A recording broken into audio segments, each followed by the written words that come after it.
Alright, starting off first with the 1974 Lincoln cent. Alright, this penny here has been broadstruck, so we'll see that around the rim of the coin. Now some can be much more minor, not as major as this. Some could be even more than this. Now it is a mint error. It's graded by NGC, a coin grading company, at a mint state 63 red brown. So pennies will either be graded at a red, red brown, or brown.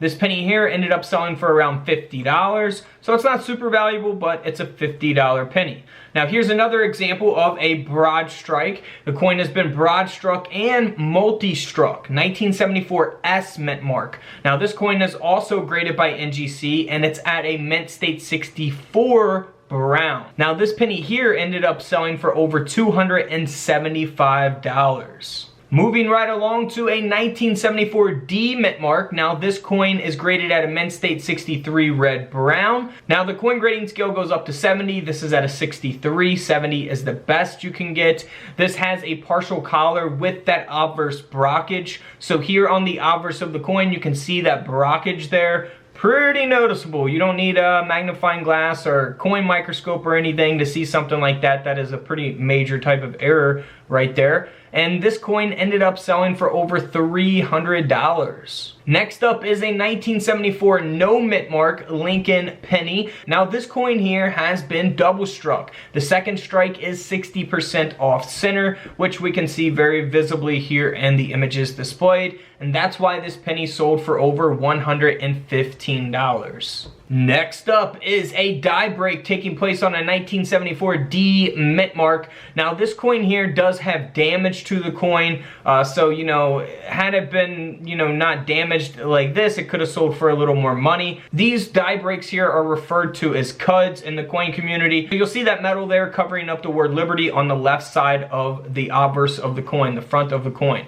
And then here on the reverse, you'll see that faded out on the opposite side of the coin. This coin ended up selling for around $35.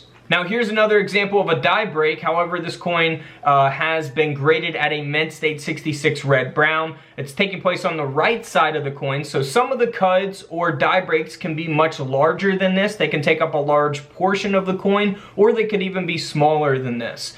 Now this coin ended up selling for around $50. Here's another example of a die break. You can see that it's covering up Liberty, but you can still see the T and the Y. And this is the 1974 S mint mark. This penny ended up selling for around $180. So they'll all sell for different prices depending on the grade of the coin, how large the cud is, the placement of the cud on the coin, where is it at, what is it covering up. Things like that are going to determine its value, and of course, like I said, the condition or the grade of the coin, and of course when you sell the coin, what's the demand for it at the time in which you sell it. So 180 bucks there. Now let's move on to a 1974 S mint mark that has a die cap. So the obverse of the coin, the front of the coin, has been struck through a capped die, and that's why you don't see the full design there of the Lincoln cent. Now here on the reverse of the coin, looks totally normal like any old penny would, but this coin did end up selling for over $100.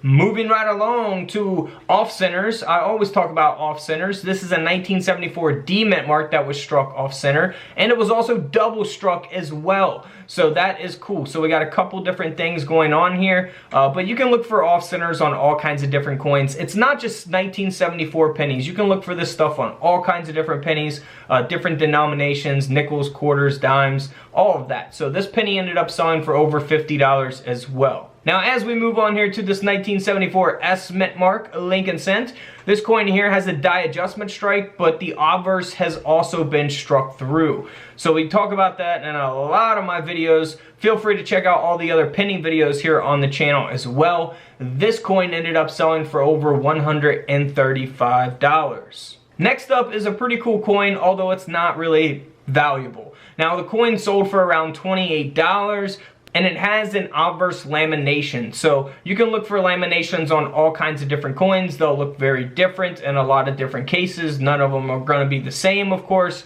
But this coin here, like I said, sold for 28 bucks. So not really worth having graded unless you want to keep it in a holder for your collection. Next up is another off-center. However, this coin has been struck 65% off-center. It is the 1974 no mint mark. And again, this coin sold for a little over $50.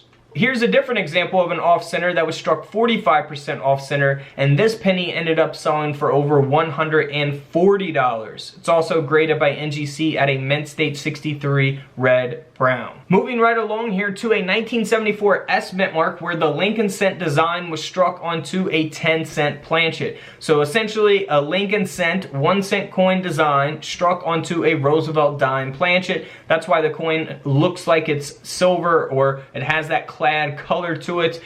This coin ended up selling for over $550 as a result of that mint error. So of course the full design doesn't fit onto this dime planchet. You see it cut off there on the front, the obverse and the reverse of the coin. Now here's a little bit different coin. Now this was actually struck onto a Roosevelt dime that was already created. So you can actually see the design of the Roosevelt dime along with the design of the Lincoln cent. Now this coin here ended up selling for over $680. I love these coins. I always show them in my videos. I really want to get one of these one day for my collection. These are just awesome. Double denominations. I absolutely love these coins. 1974 1 cent onto a 1974 10-cent coin, $680. Moving right along to a 1974 S mint mark that was struck onto a split planchet before the strike. It only weighs 1.5 grams. Of course, these coins are supposed to weigh 3.1 grams. And this penny ended up selling for over $130. A lot of people get things like this confused with damaged coins or worn coins, things like that. 130 bucks for that coin. Now here is a 1974 Lincoln cent that has not only an indent here on the obverse of the coin, but it also has that partial collar as well, which will be around the rim of the coin. Now this coin is graded by NGC at a mint state 64 red brown, and this penny sold for over $80 US. Next up is a 1986 Lincoln cent that has been double struck. The second strike is off center, as we can see here on the bottom of the coin. And this penny ended up selling for over $80 as well. Alright guys, don't forget to subscribe in the middle, check out the videos to the left of me, and until tomorrow, I'll see you all in the comment section below. This is Couch Collectibles, and this is where I disappear.